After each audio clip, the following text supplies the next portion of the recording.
Así comenzó Álvaro Uribe su alegato final. La juez regañó a sus acompañantes. Igualmente, se permitió el ingreso, pues este es un derecho apenas entendible de las personas familiares del señor procesado que lo han venido a acompañar. De algunos se solicitó autorización, como el caso de la señora Paloma Valencia, y otras personas que el personal de seguridad me comunicó a eso de faltando un cuarto para las 8. Quisiera solamente para efectos de seguridad, señor procesado, si quienes se encuentran en público son personas que están autorizadas por usted para que lo acompañen en este acto procesal. Por supuesto, señora juez. Perfecto, ello es únicamente para no desviarnos de los protocolos que establecimos desde la instalación de este juicio oral y también para salvaguardar la seguridad de todos quienes se encuentran aquí presentes. Entonces, estando presentes las partes necesarias para la validez de este acto procesal, señor Uribe, tiene usted el uso de la palabra. Muy buenos días, señora juez. Álvaro Uribe es presente. Mi saludo respetuoso. Señora juez, además de saludarla y agradecerle, quiero extender mis agradecimientos a todo el equipo que durante todo este tiempo de su despacho y de la judicatura nos ha ayudado con la logística. Quiero agradecer a mi defensa, al doctor Granados, al doctor Lombana, al doctor Amaya, al doctor Franklin, al doctor Barraza, a todos quienes me han ayudado. La presentación que yo voy a hacer tiene algunos complementos, algunas reiteraciones de lo que ellos han dicho, algunos énfasis y unos temas que atañen muy personalmente, señora juez. Imagínense los años que yo tengo, tan viejo, es la primera vez que tengo esta experiencia.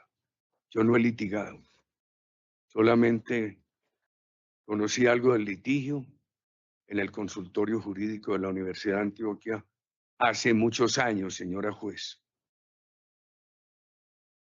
Empiezo por un índice, señora juez. El índice tiene una mención a los delitos imputados, que son ampliamente conocidos. Me referiré inicialmente a unos errores de la señora fiscal. Hablaré de mis intereses, del tema de verificaciones, controles y reproches.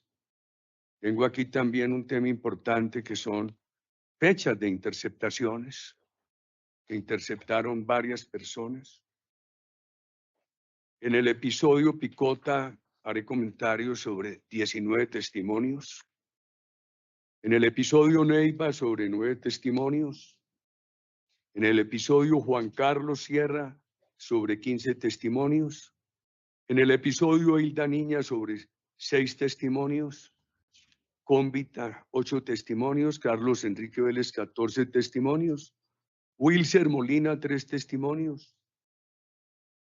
Vienen los episodios de interceptaciones ilegales, 3 testimonios, unos informes técnicos. Haré especial énfasis en el testimonio del doctor Fabián Rojas. Otros testigos. Me referiré al doctor Diego Cadena como abogado, cómo lo conocí. Tengo unos temas especiales. Me referiré, insistiré mucho en el tema de por qué tengo que defender que siempre he dicho la verdad, señora juez. Los delitos imputados, por supuesto, señora juez, que aquí se conocen ampliamente, usted los acaba de referir. ¿Dónde está el tema de mis intereses?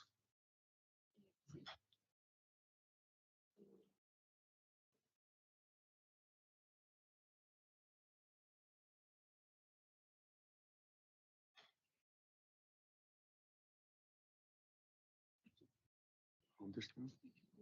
Pero aquí.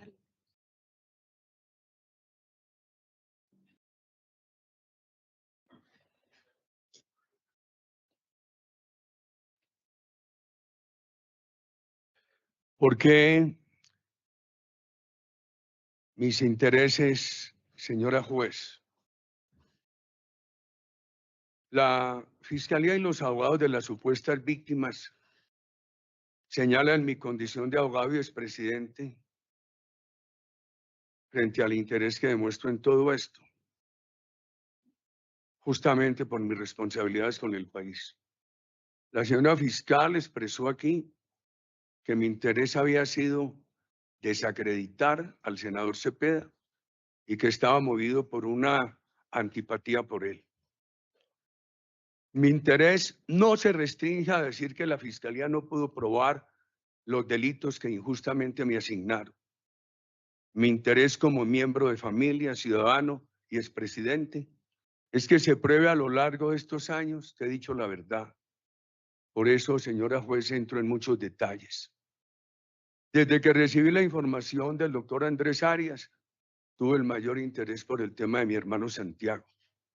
Desde que el doctor Diego Cadena me compartió información sobre el caso del doctor Álvaro Gómez Hurtado, sentí un gran compromiso como colombiano y expresidente de que se avanzara en este caso que continúa impune. Me causaron un daño moral. Mi interés es defender también mi reputación y la de mi familia. Me causaron una afectación electoral muy grande y de opinión. Basta mirar la fecha del inhibitorio al senador Cepeda y de las compulsas a mi persona, ese 16 de febrero de 2018, pocos días antes de la elección al Congreso. Esto demuestra que no es correcto lo que me asigna la señora fiscal. Al contrario, el senador Cepeda hizo sus campañas a Cámara y Senado afectando mi reputación. Me vinculó con el narcotráfico, con Pablo Escobar, con Santiago Gallón Henao, cuando lo capturaron por narcotráfico. Me vinculó con una empresa cuyo dueño sería una persona acusada de haber pagado a los sicarios que asesinaron a don Fidel Cano. La campaña al Senado del senador Cepeda fue una campaña de descrédito a mi persona y de anuncio de un debate. La señora fiscal dijo que alguna vez le dije guerrillero al senador Cepeda. Seguramente cometí ese error. Se lo dije tal vez ofendido y por otros temas te referiré al final. La señora fiscal manifestó que mi único interés era perjudicar al senador Cepeda. Vamos a ver un video de la señora Diana, que compareció a este juicio, donde se me advirtió que no mencionaba al senador Cepeda. Dije, es importante que todo vaya a la corte. Las informaciones nunca las filtré, todo se mandó a la corte. Aquí hubo un entrampamiento que lo mostró claramente de manera exhaustiva el doctor Granados, encabezado por Juan Guillermo Monsalve, quien siempre ha tenido la confianza del apoyo del senador Cepeda. Aquí hay un tema muy importante. El senador Cepeda pretendía que al señalarme a mí como paramilitar, a Monsalve se le tuviera que reconocer como paramilitar y entonces lo tuviera que aceptar la JEP y con eso habría salido de la cárcel.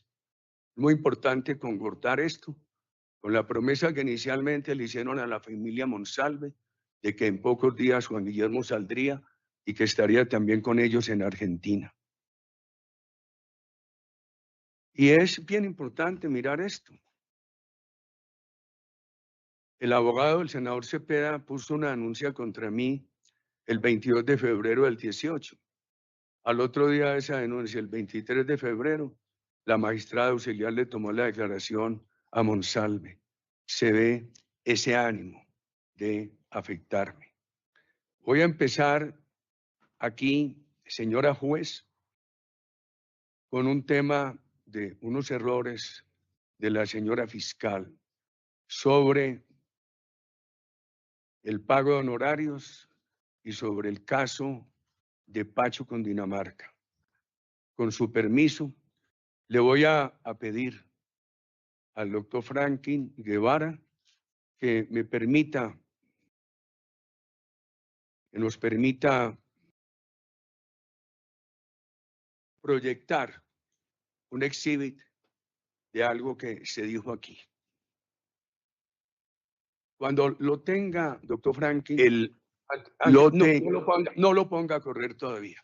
Señora fiscal, para no repetirlo, yo quiero pedir muy respetuosamente que se preste toda la atención a lo que yo digo, porque no soy yo quien dice sí, de acuerdo. Es otra voz distinta, que parece ser la de la señora fiscal.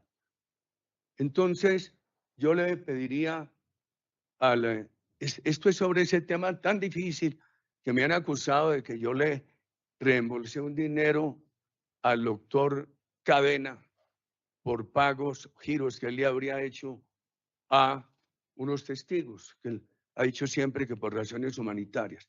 Le rogaría, con el permiso de la señora fiscal, pasemos este video audio. El lote que se le dio a él de honorarios, que es un lote que hoy vale, son 2.060 metros, hoy vale a más de 300.000 pesos.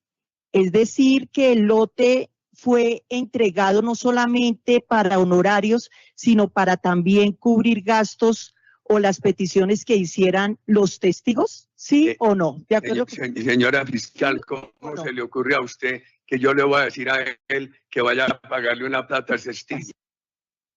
Haremos un momentico.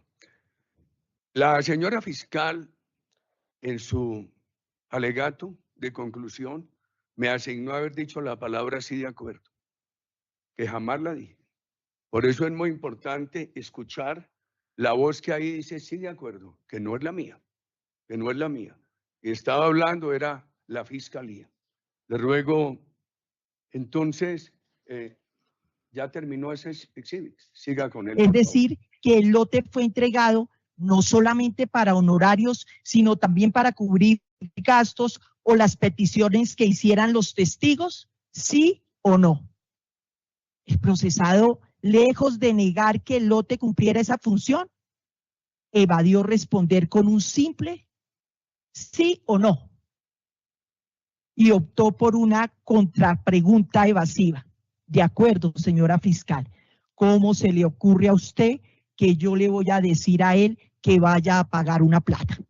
Esta forma de responder, típica de quien busca distraerse sin negar el hecho material, refuerza la conclusión de quien le habla como ente fiscal.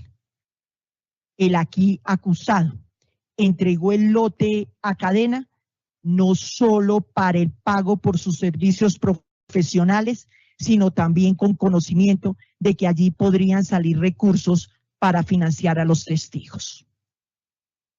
Esto tiene 3 errores de la señora fiscal. Primer error, me asigna, como se acabó de ver, que yo habría contestado sí de acuerdo. Eso no lo dije yo. Segundo, de lo que yo dije, quita la palabra testigos. Y tercero, una exclamación de un rechazo rotundo la convierte en una pregunta evasiva de mi persona. Por eso es muy importante escuchar esto, señora juez.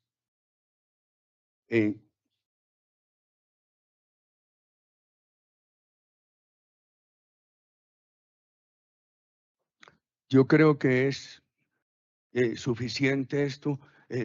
Yo tengo una presentación muy larga, pero me propuse desde el viernes, al escucharla a usted, señora juez, hacer un esfuerzo de comprimir. Porque imagínese usted todos los episodios, todo lo que se ha hablado de este proceso. Y mi deber con usted, señora juez, con la justicia y con la opinión pública. Siempre dije con toda claridad, en la Corte Suprema y en la indagatoria, que el doctor Cadena me informó apenas el 19 de junio de 2019 sobre unos giros que él habría hecho a testigos. Me dijo que por razones humanitarias. Él había dejado de prestarme servicios, señora juez, desde mitad del año 2018. Y esa fecha es anterior a unas semanas, en unas semanas a la indagatoria que yo di. ¿Quién declaró en este juicio sobre el tema? Hernán Cadavid. Yo creo que aquí han demeritado muchas personas afectándoles injustamente su reputación. Si hay alguien que merece la mejor reputación es ese joven, como otro que estuvo en mi hotel, el doctor Fabián Rojas. Yo fui responsable escogiendo esas personas en la UTL y el doctor Cadavid ha hecho un gran ejercicio en la Cámara de Representantes. Es notorio en él su transparencia, su sinceridad. El doctor Cadavid explicó que el 19 de junio del año 19, conoció por primera vez al doctor Diego Cadena, cuando esto lo citó a una reunión que se llevó a cabo en horas de la mañana en un café de Juan Valdés. El doctor Cadavid en ese momento, como se sabe, era coordinador de mi unidad de trabajo legislativo. El doctor Cadavid expuso aquí que el doctor Cadena le informó de unos pagos humanitarios que meses atrás había hecho Carlos Enrique Vélez. Precisó que era por medio electrónico y trazabilidad. Dijo el doctor Cadavid que le había advertido al doctor Cadena que era mejor hablar directamente conmigo. Después de mediodía, antes de ingresar yo a la plenaria del Senado, el doctor Cadena acudió a mi oficina en presencia del doctor Cadavid. Me contó esos pagos. Me repitió que era por razones humanitarias, que eran giros electrónicos y que había trazabilidad. Siempre dijo que nunca pidió mentir o callar, y en todo lo que se ha visto en este juicio no hay una sola palabra de que él o yo hubiéramos pedido mentir o callar. El doctor Cadavid en ese testimonio confirmó que yo reproché al doctor Cadena inmediatamente cuando él me lo contó, que en el reproche le expresé que si me hubiera consultado nunca lo habría autorizado. También contestó el doctor Cadavid que no hice mención que fuera una conducta criminal. El doctor Cadavid dice que me acompañó porque una norma mía es hacer esas reuniones siempre con alguien que me acompañe. También informé el doctor Cadavid que la reunión fue corta. Inmediatamente el doctor Cadena salió del Congreso y yo no quedé con el doctor Cadena. Él salía del Congreso y el doctor Cadavid y yo nos dirigimos de inmediato a la plenaria. Aquí hay algo muy importante. Yo hice de estas audiencias 24 libretas tomando apunte y me llevaron a hacer 91 informes. Y la única pregunta que le escuché, a riesgo de estar equivocado, al señor procurador, que es muy relevante para este juicio, es esta pregunta. Si el doctor Cadena había pedido reintegro o yo lo habría ofrecido. El doctor Hernán Cadavid fue contundente que ese tema nunca se mencionó en respuesta al señor procurador. Señora juez, lo que expresé en este juicio sobre el tema es totalmente congruente con lo que dije en la indagatoria. Ha explicado el doctor Granados, el doctor Lombana, que por la jurisprudencia de la Corte, la respeto, no la comparto. De asimilar la indagatoria a la imputación, yo puedo referirme aquí a lo que dije en la indagatoria. Dije exactamente lo mismo que está en el fondo. Yo deploro, aquí por ejemplo, para ser corto, de lo que dije en la indagatoria, sustraje esto, que la señora juez lo puede cotejar. Nunca me informaron. Dije al doctor Diego Cadena, si me hubiera informado, le hubiera dicho que no lo hiciera, así fuera humanitario. El doctor Cadena insistió que era una razón humanitaria. Lástima que el doctor Cadena en la comparecencia hubiera hecho uso del derecho a no declarar, porque habría podido aclarar esto y repetir lo que dijo en varias instancias. Aquí hay un segundo error que respetuosamente quiero referir de la señora fiscal. Es en el caso de Pacho Cundinamarca. La señora fiscal ahí tuvo dos errores. Dijo que no hubo mención de Iván Velázquez y del senador Cepeda, que Harlington no los mencionó, que eso era invención mía. Además, que yo en el carro solamente estaba con Mosquera, con Harlington Mosquera. Yo en el carro estuve con él y con el jefe de seguridad, con el coronel Rodríguez, una persona que acabamos de conocer. Yo no puedo reunir en un carro con él sin que esté mi jefe de seguridad. Entonces, sobre estos dos errores, le voy a pedir, señora juez, que el doctor Franklin nos ayude con un exhibit. Es el exhibit número 2.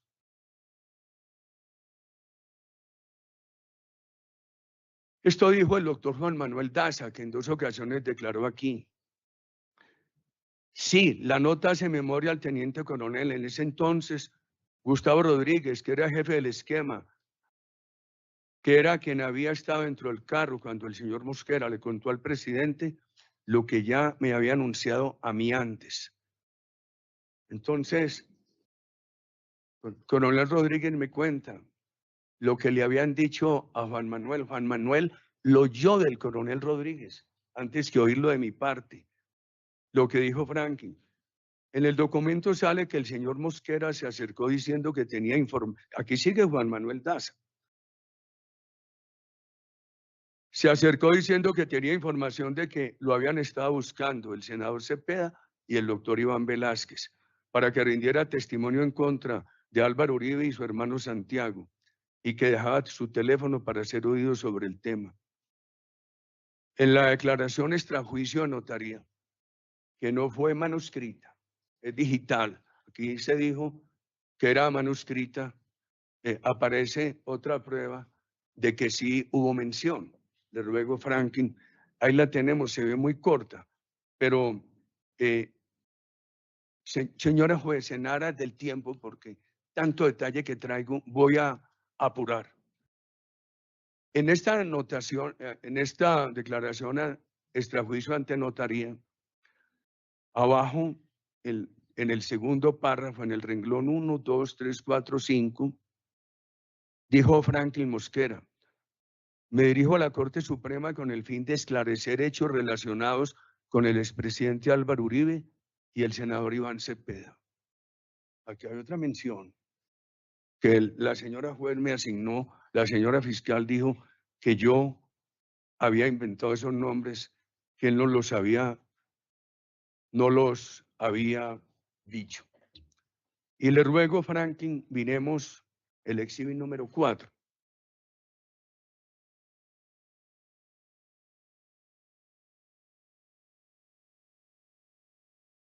Porque dijo la señora fiscal que en el carro solamente estuvimos Harlington Mosquera y yo.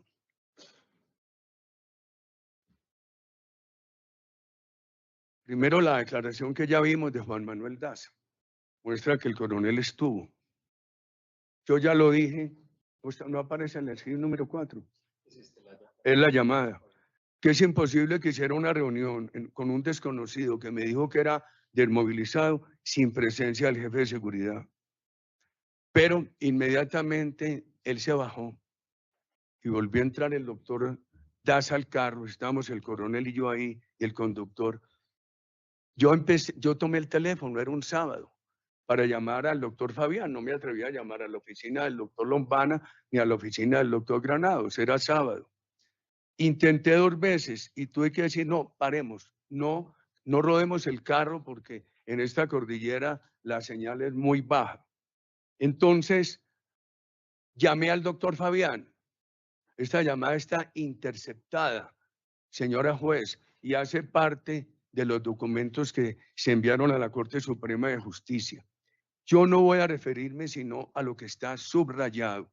Por favor, aquí está la identificación de esta llamada.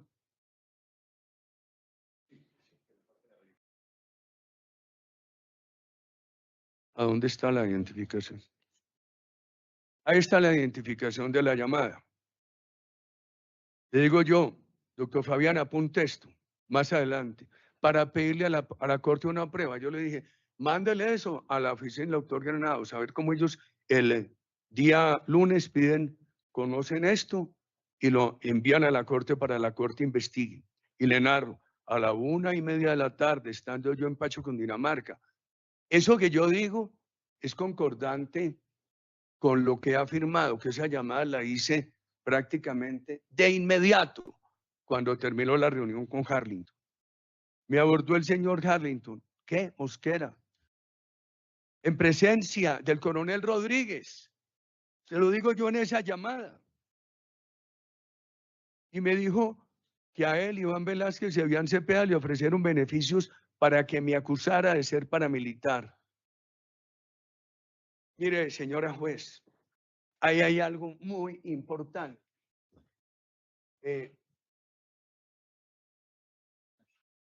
Carolina, tú me quieres señalar allá para que la señora juez vea cuando me preguntan por el teléfono.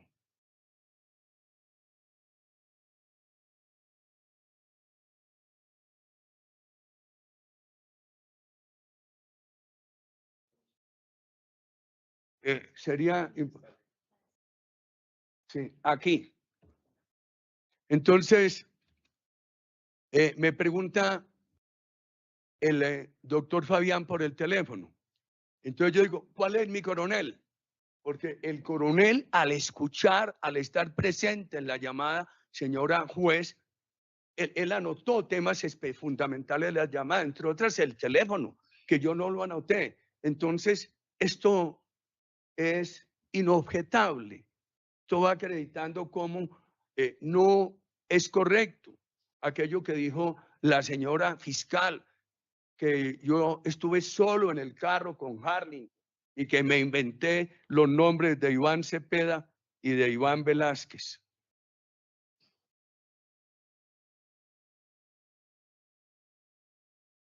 Señora juez, yo vine aquí como testigo. Usted tuvo la paciencia de tenerme aquí 4 días y repetí esto. Hay congruencia entre lo que dije en la indagatoria sobre este tema, lo que dije como testigo y lo que estoy diciendo hoy. No lo voy, yo quiero pasar rápido porque los elementos son muchos. Voy a pasar rápido.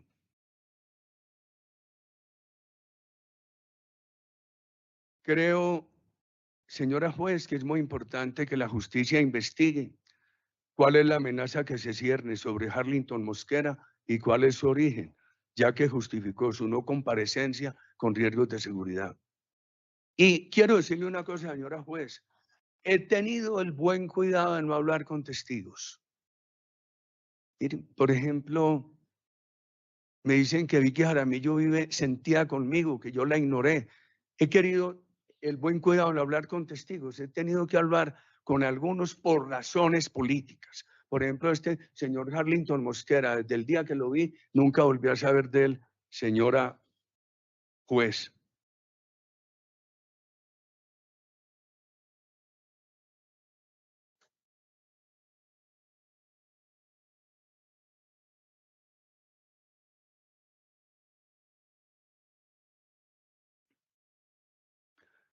Es bien importante, señora juez, debo decirle que hay unos testigos que hablaron solamente sobre un tema.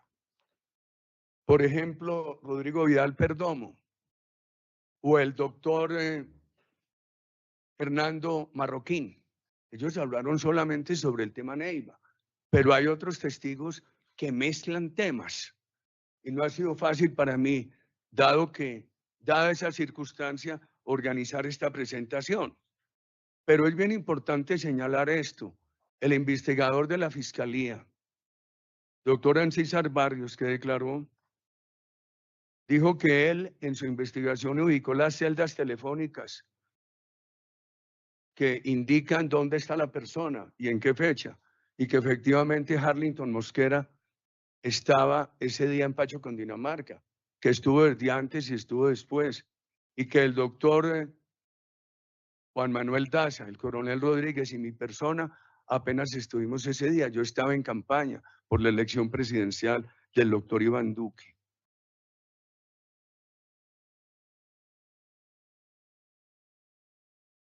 Es importante también aclarar esto que dijo el doctor Ancísar, que no hubo llamadas entre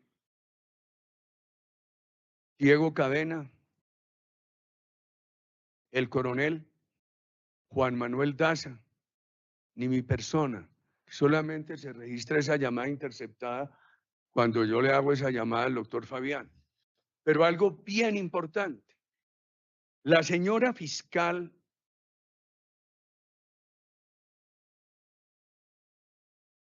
dijo que yo había pedido que le comunicaran al doctor Diego Cadena. Eso es parcialmente cierto, porque en la llamada del doctor Fabián, que usted la podrá corroborar toda, yo por economía de tiempo no la referí toda, aunque ahí está en la transcripción toda. Yo le digo que por favor le informe a la oficina del doctor Granados y que también le informe al doctor Diego Cadena. Aquí está la... Entonces es bien importante ver esa llamada, porque ahí queda claro que no solamente pedí lo del doctor Cadena, sino también lo del doctor Jaime Granados.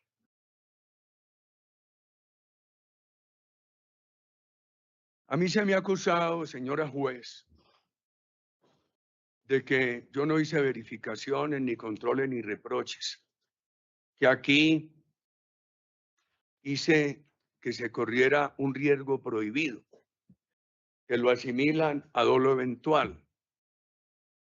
Primero yo tengo que reiterar, y lo saben mis abogados de tantos años, el doctor Granados y el doctor Lombana, que yo he sido muy respetuoso de la autonomía de los abogados.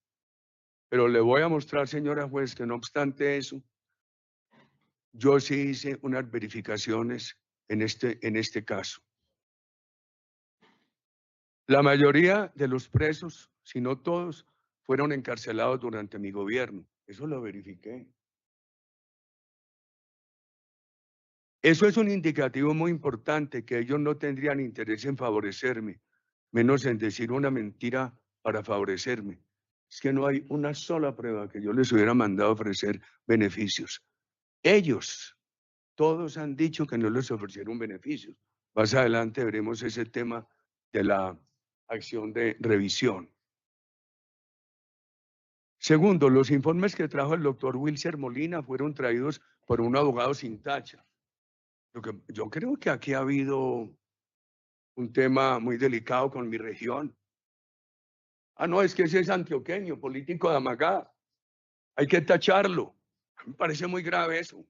Yo he sido respetuoso de todos los colombianos y de todas las regiones de la patria. Yo no conocía a Wilser Molina, un abogado sin tacha.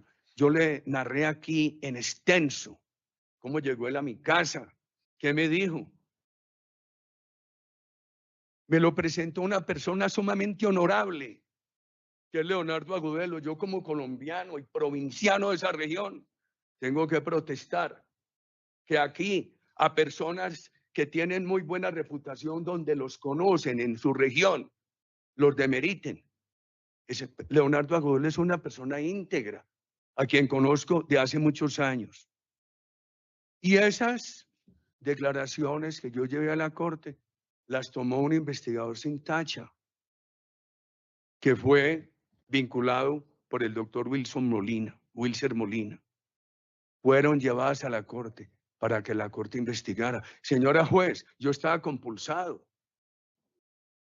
¿A quién distinto de la corte que me había compulsado y me estaba investigando, le iba a pedir yo que investigara estos testimonios? A nadie más. Entonces a mí se me dice, no, el que engañó a la corte, por eso hay que condenarlo por fraude procesal. Yo procuré que todo lo que se recogiera, sin filtrarlo, sin embellecerlo, sin convertir los manuscritos en escritos digitales, se mandara a la corte, como se mandaron esas cartas. La carta de Carlos Enrique Vélez, mis abogados, aquí lo dijo con toda claridad el doctor Juan Felipe Amaya y el doctor Granados, autónomamente, sin consultarme, la trasladaron de la Fiscalía a la Corte Suprema de Justicia, pidiendo lo mismo, que se investigara.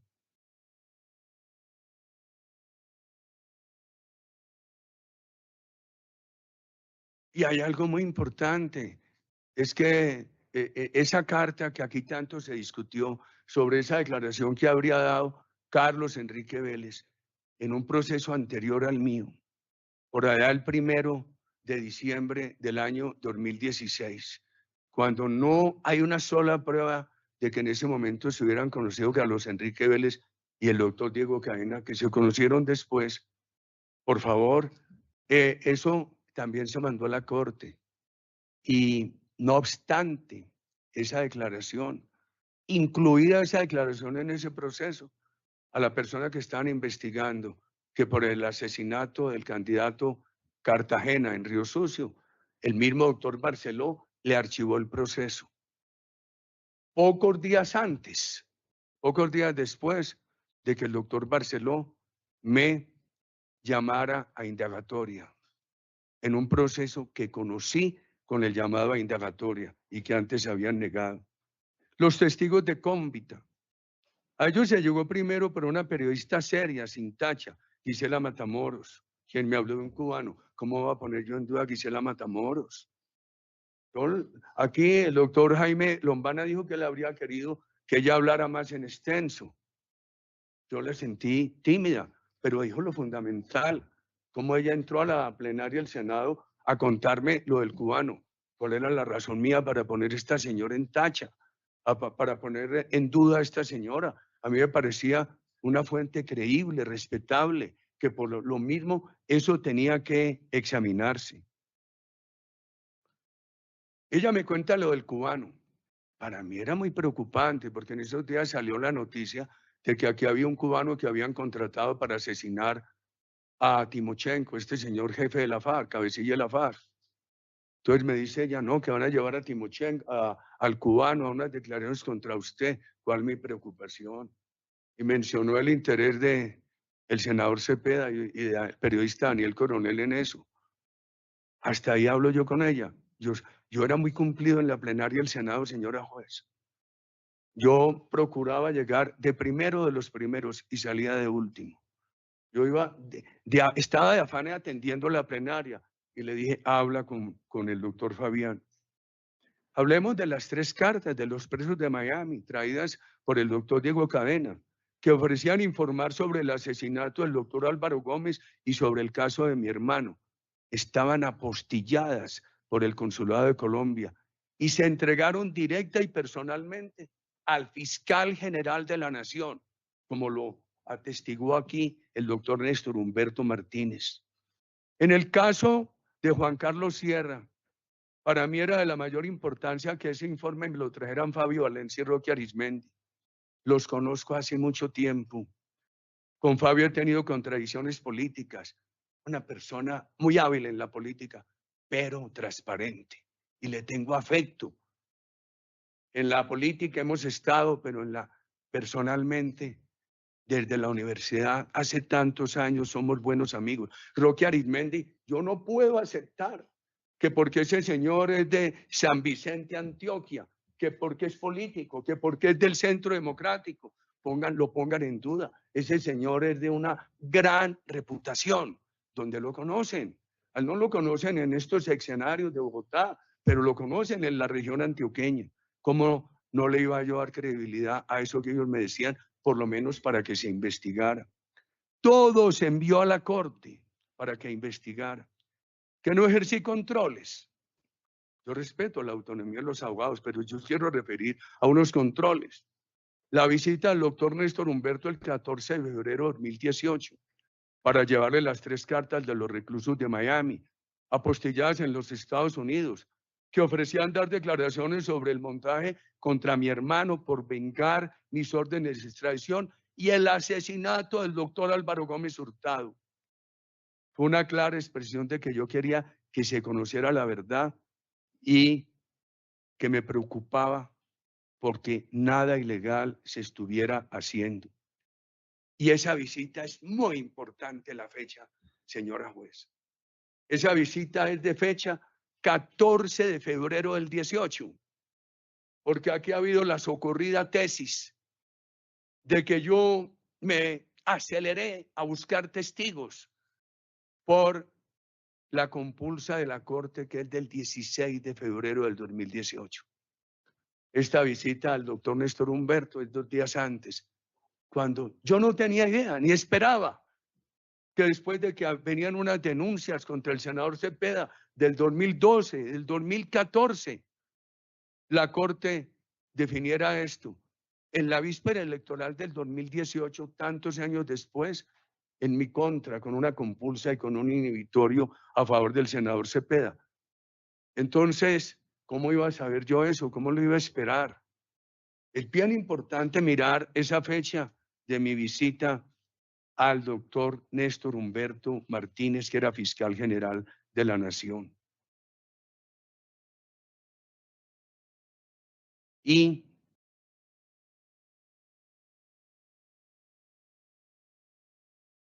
yo creo que en esto de la verificación de mi interés porque la Corte conociera todo, va a ser muy importante cuando nos refiramos en el tema Carlos Enrique Vélez al video de la señora Diana que aquí declaró. En Cómbita, cuando el doctor Fabián me contó que el doctor Diego Cadena le había dicho que los informes eran manuscritos, yo le pregunté al doctor Cadena. Él me dio una explicación y yo tomé la decisión de que se presentaran en su estado original por respeto a la Corte. Mal habría hecho yo en decir, convierte esos manuscritos en unas cartas digitales. Mi interés era que llegara toda la Corte en su estado original. Esto demuestra que me preocupaba controlaba que todo se presentara en su estado original para no engañar a la Corte. Supe tarde que el doctor Diego Cadena había recogido la declaración de Carlos Enrique Vélez, esa declaración de julio del año 2017, que la había recogido en manuscritos. Uno de ellos con letra del doctor Diego Cadena. Yo supe eso tarde. Cuando le pregunté, me dijo que Carlos Enrique Vélez le había pedido que lo hiciera porque él tenía dificultades para escribir. Después veo una carta en letra de Carlos Enrique Vélez y veo que le mintió al doctor Cadena. El doctor Cadena me dijo, no, en esa carta que él me dictó, que yo escribí con mi letra, se plasmó la verdad. Y hay algo muy importante. Esa carta se presentó en papel membrete del doctor Diego Cadena.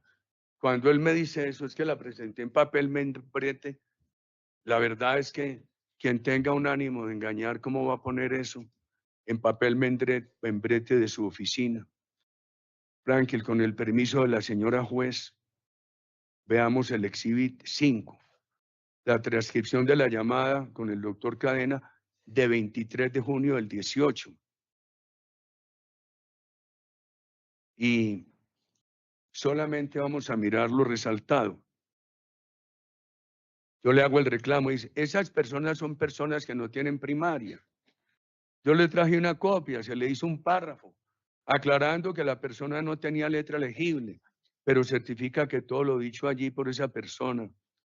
Y me dice que él se ha asesorado bien, que él siempre me dijo que él se asesoraba con personas muy importantes del derecho, con jueces, con fiscales, etcétera.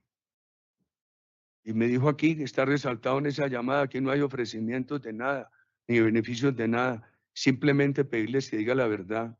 Le pregunto yo, y antes de que ellos firmaran, leyeran. Y me dijo, la leyeron y se las leí y les entregué el documento. Sobre lo mismo, no, ¿cuándo le pregunto yo a esto al doctor Diego? Ahí se acaba de ver, 23 de junio del 18. ¿Cuándo habría recogido esa carta? En esa reunión de julio del 17. O sea que sobre el tema, de que era manuscrito, me entero mucho después y está esta llamada donde yo hago esas preguntas.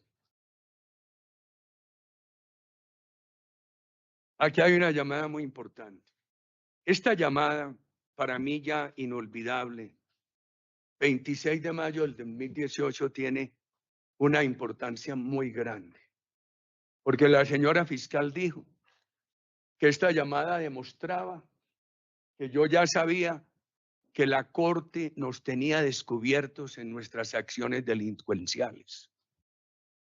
Y que entonces fue a partir de ese momento, el 26 de mayo del 2018, cuando empecé a pedir la verdad. Señora juez, mis abogados, y yo lo complementaré, demostraron y complementaré esa demostración que yo siempre pedí la verdad, antes y después de ese 26 de mayo. ¿Por qué se dio esa llamada el 26 de mayo?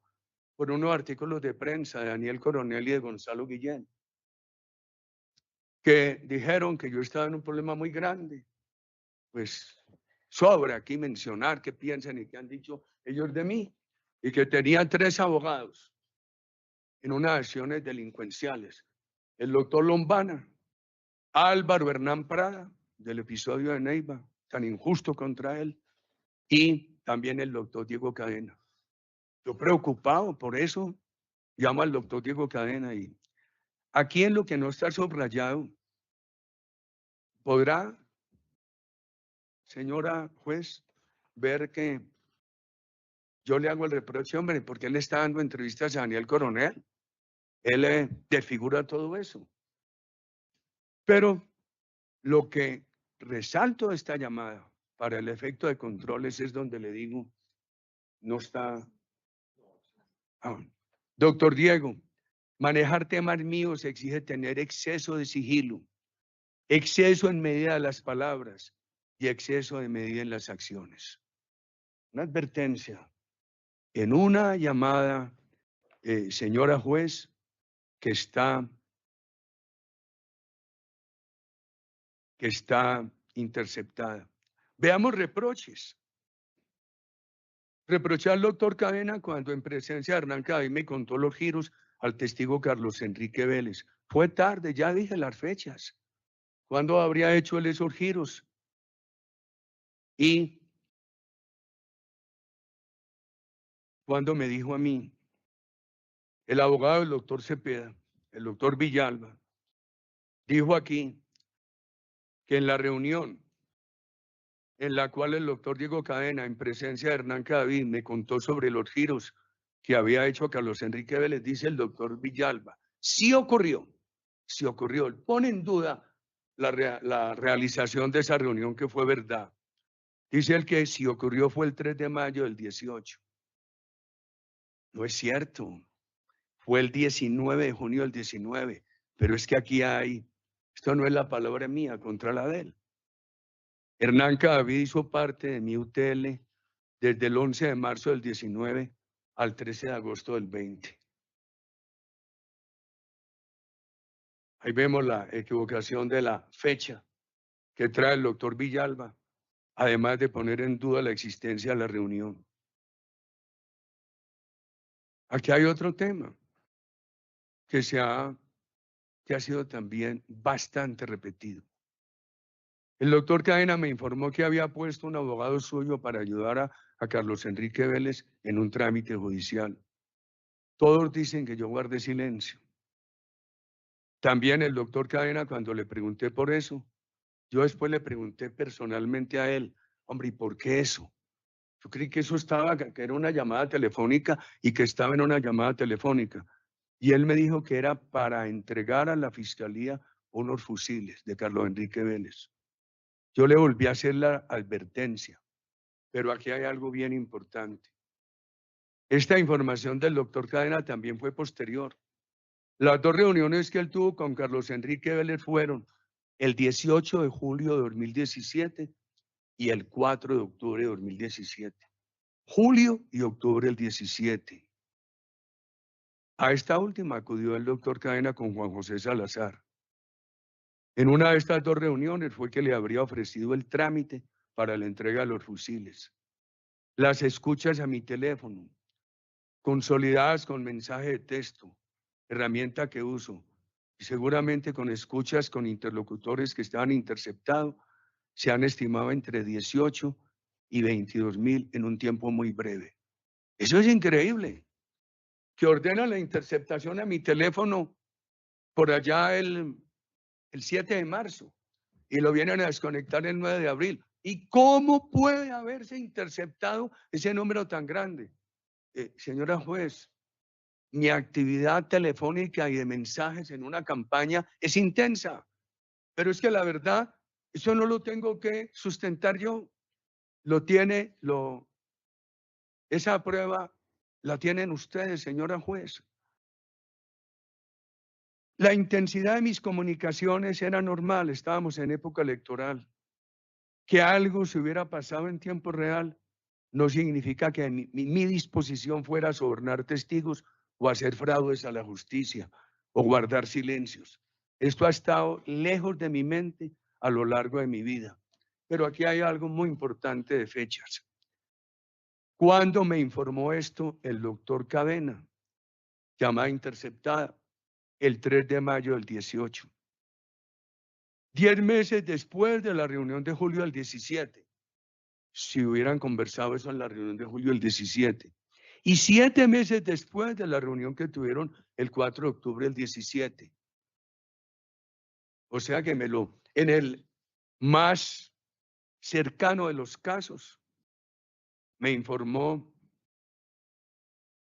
7 meses después de la fecha en la cual le hubiera Carlos Enrique Vélez pedido ese apoyo y él lo aceptó para la entrega de esos fusiles. Mire,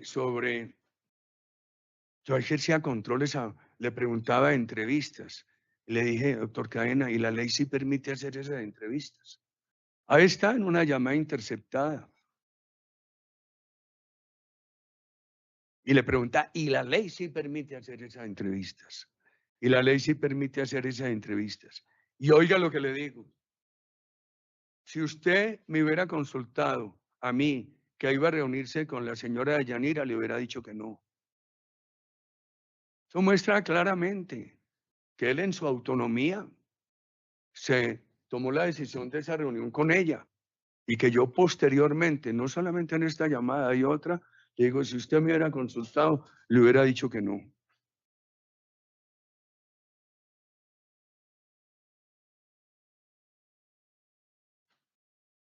Entremos, aquí hay unas fechas muy importantes de interceptaciones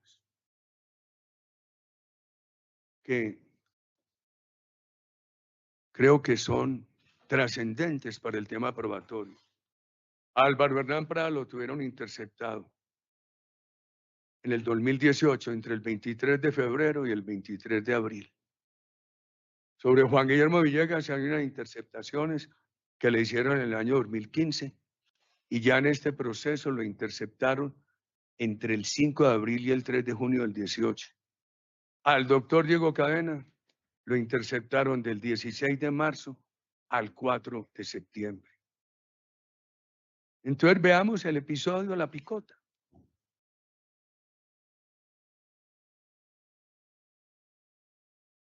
La declaración de Juan Guillermo Monsalve. Yo creo que sus instructores lo entrenaron mal para mentir. Testigo principal usado para ponerme preso.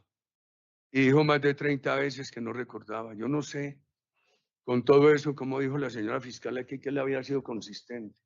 Con tantos cambios de opinión, que yo no conozco a Uribe, que no tengo nada contra él, que hay una llamada telefónica de él con Luis Alberto Villegas.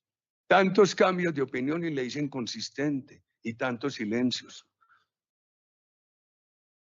Yo repito esto, señora fiscal, que para mí es trascendente en este juicio. Nunca mandé a buscar presos. Solicité verificaciones sobre noticias que me llegaban del peregrinaje, palabra que usó la señora fiscal, del senador Cepeda por las cárceles con ofertas a reclusos para que me acusaran de paramilitar. Y ahí están fechas muy importantes. En 2011, cuando Monsalve declaró al senador Cepeda en mi contra, y 2018, 7 años.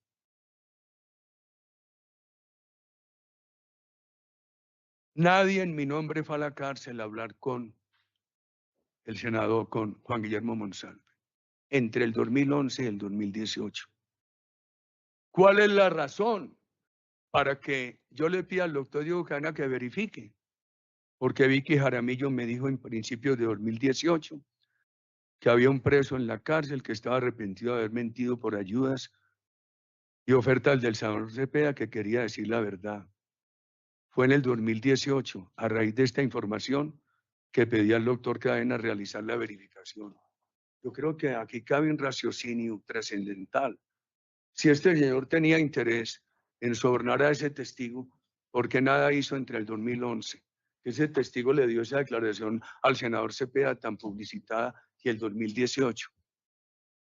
Es que el señor Uribe dice, procesado dice, que fue por lo que le dijo Vicky Jaramillo. Aquí habló ella. Empecemos con una mentira de Juan Guillermo Monsalve. Dijo a la señora juez que él no entregó el reloj, ni lo mencionó a la magistrada auxiliar Sandra Yepes, porque lo dejó arriba, refiriéndose al establecimiento carcelario.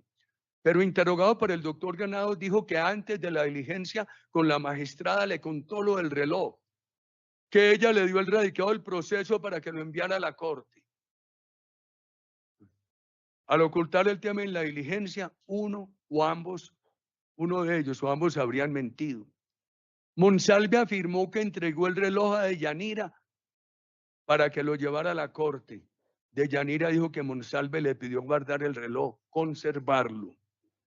Entonces Deyanira dice que vació su contenido en un dispositivo que envió a la corte.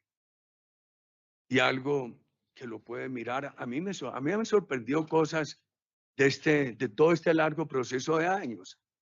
Me sorprendió, por ejemplo, en las declaraciones que están en la corte, como la magistrada Sandra Yepes, al preguntarle a Monsalve, le indicaba cómo contestar. Y ella hoy es integrante de la JEP. Y la rapidez que procedieron.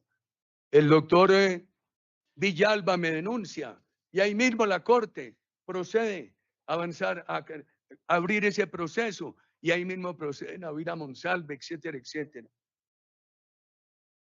La señora Yanira dijo que ingresó el segundo reloj a la cárcel de manera ilegal a través de una abogada cuyo nombre omitió. Monsalve dice que fue una abogada la que ingresó ilegalmente el segundo reloj y que en eso le ayudó un interno amigo suyo. Omite el nombre del abogado y del interno, dijo no recordarlos. ¿Cómo así? Que estaban bien interesados en hacer unas grabaciones. Ingresan a la cárcel ilegalmente unos relojes. Ahora veremos el primero, que está relacionado con el testimonio del abogado Héctor Romero, abogado de Monsalve. Y entonces se les olvidó, omiten el nombre de la abogada que ingresó ilegalmente ese segundo reloj a la cárcel.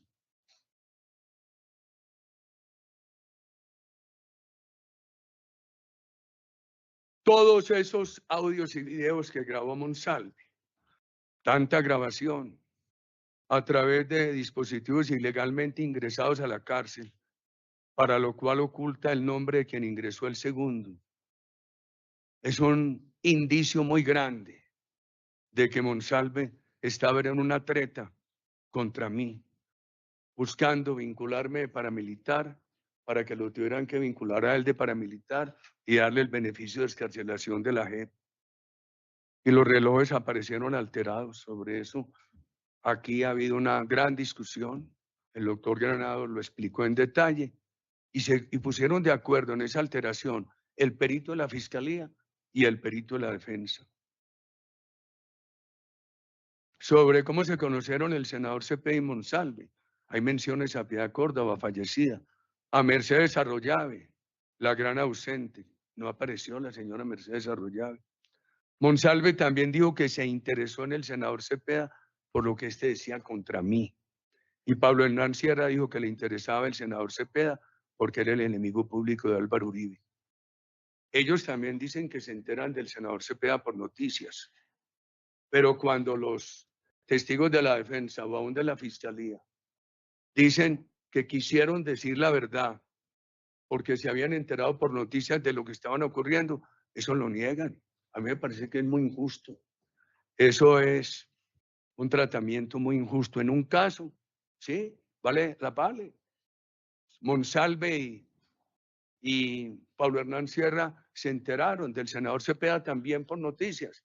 Pero esto sí, estos testigos que dijeron que el senador Cepeda fue a Cómbita y les ofreció beneficios para que hablaran de Álvaro Uribe, que eso fue en el 12 y lo dicen en el 18, y que dicen que se enteraron por las noticias de ese debate político que había, ellos mienten. No, ese es un tratamiento muy injusto, señora juez. Monsalve ha indicado que dirigió una carta a la presidencia de la República al final de mi ejercicio, en la que pedía intervención del presidente en su caso. Dice que yo era el presidente de todos los colombianos. Él no dijo cuál era su interés. Su abogado y abogado de la señora Yanira confirmó que yo como presidente lo llevara a otra jurisdicción. Primero, esa carta no la recibí ni la conocí. Segundo, ni siquiera yo habría intentado hacer eso. Y extrañamente aparece en la línea que podríamos denominar de móviles de sus falsas denuncias. Que la vida política mía ha sido muy larga y muy expuesta al examen popular, al control político. ¿Cuándo me he atrevido yo a llamar a la justicia que cambien de jurisdicción un proceso? O siquiera un traslado de cárcel, que lo vamos a ver en el tema de Hilda Niño, donde va a quedar claro que ni se hizo gestión ni se ofreció. Eso es muy importante. Monsalve dijo que el interés de la entrevista con el senador de Cepeda era por su seguridad. Pero al oír la entrevista todo se redujo a hablar de los Uribes, de paramilitares y de Guacharaca. Monsalve confirmó en la audiencia las numerosas reuniones con el senador Cepeda, las comunicaciones telefónicas de WhatsApp y como siempre no aparece lo que decía o respondía el senador Cepeda. Este parece el proceso de los teléfonos perdidos, de las memorias telefónicas destruidas. Se le pierde al senador Cepeda. Y antes de devolverlo al Senado, no tuvieron el buen cuidado, la responsabilidad con la justicia de que lo examinaran. Y Monsalve dice que a él también se le quedó un teléfono en el patio y que se lo robaron. Y Carlos Enrique Vélez dice que unos audios que la corte le pidió conservar, que los embolató un sobrino de él. Este es el teléfono, este es el proceso de los teléfonos alterados y de las memorias perdidas. Sobre la inseguridad, es que aquí hay una serie de comunicaciones unidireccionales. Por ejemplo, no se conoce lo que el senador Cepeda le respondía a Monsalve. No se conoce lo que Monsalve, el preso, le respondía al señor de Neiva, a Carlos Eduardo López. Eso es muy grave. Hacer valer como pruebas, pretender que encarcelen a Álvaro Uribe con comunicaciones unidireccionales es muy grave. Eso no resiste un raciocinio, una conclusión diferente de que allí hay un ánimo tramposo. Sobre la inseguridad de Monsalve hay algunos temas para comentar. Acerca del supuesto atentado que le hicieron en la cárcel de Cómbita, esta audiencia dijo que ocurrió a consecuencia de la declaración contra los Uribe que dio al senador Cepeda. Aquí lo dijo. El doctor Granados en el contrainterrogatorio lo llevó a refrescarle la memoria con la denuncia que puso sobre los hechos. Allí, el motivo que adujo fue que él había pedido una inspección al patio de reclusos, porque en esa denuncia no dijo que era a raíz de las declaraciones que le había dado al senador Cepeda, y porque aquí lo dijo. Y como el doctor Granados le prueba que él cuando puso esa denuncia dijo que era a raíz que él había pedido una inspección al patio de reclusos. Monsalve dijo en la audiencia que cuando iban a trasladarlo a la cárcel de Valledupar, llamó al senador Cepeda para que no lo trasladara. También había dicho que don Iván evitó que lo trasladaran a la cárcel de Valledupar. Monsalve ha disfrutado de lujos, de comodidades en una casa fiscal de la cárcel. Ese beneficio se le dio el magistrado Barceló, quien lo ordenó el 2 de abril del 18. Esto es muy importante, porque ahí aparece un cambio de la actitud que Monsalve le reflejaba al doctor Cadena, 2 de abril del 18.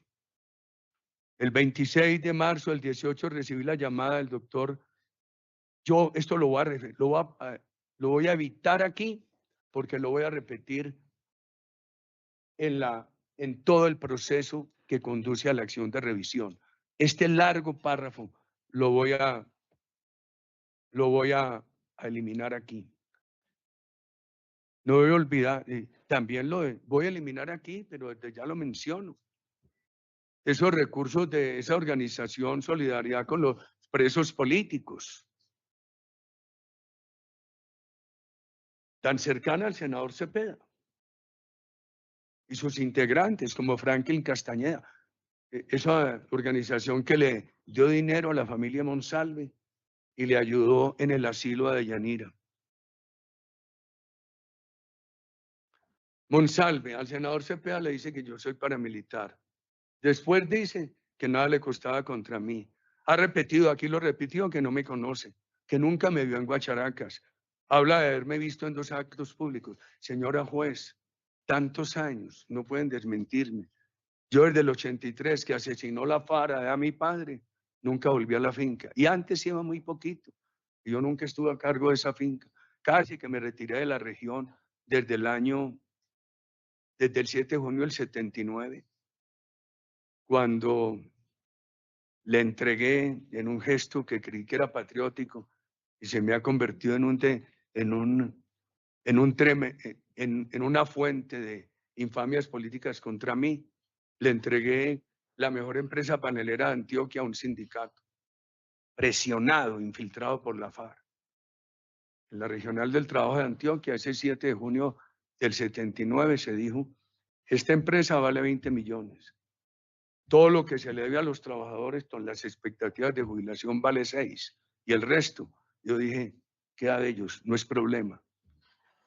Desde ese momento, 7 de junio del año 79, me alejé bastante de la región y totalmente de esa finca desde que asesinaron a mi padre. Entonces veamos cuándo me dio Monsalve.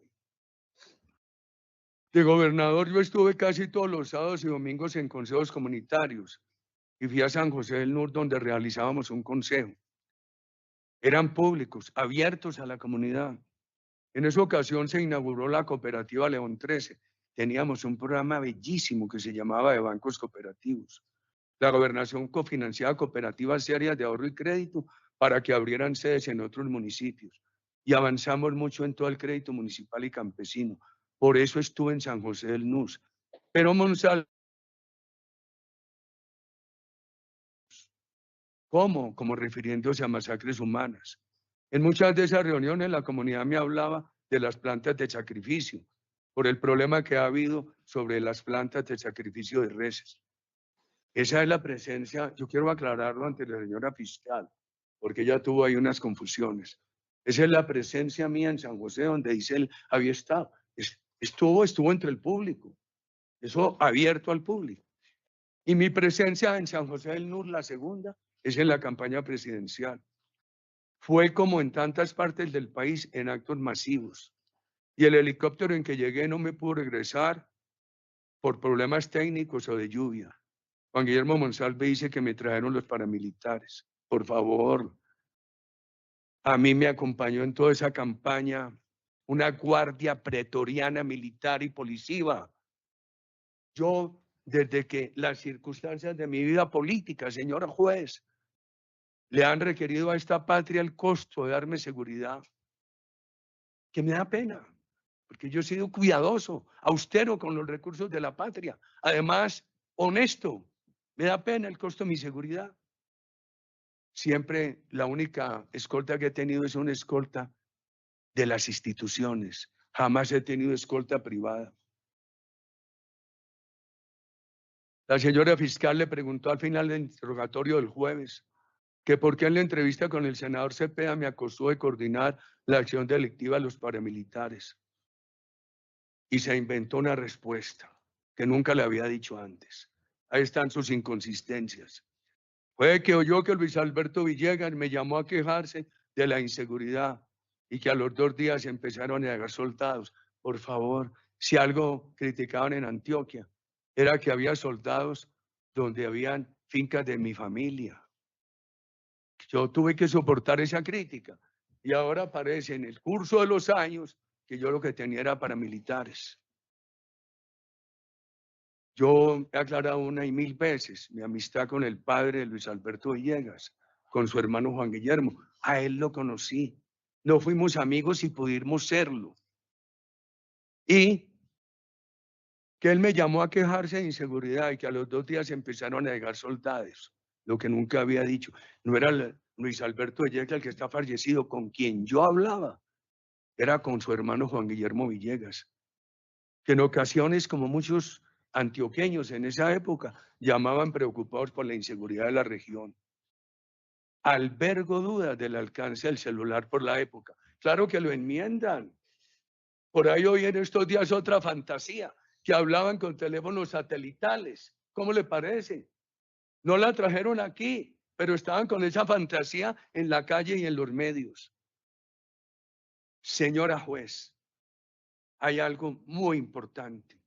Lo que sí yo tengo claro es que toda la vida como funcionario o como simple ciudadano siempre he acudido a la fuerza pública. No hay una sola prueba de que yo hubiera tenido comunicaciones telefónicas con los paramilitares. No hay una sola prueba de eso en mi larga vida pública.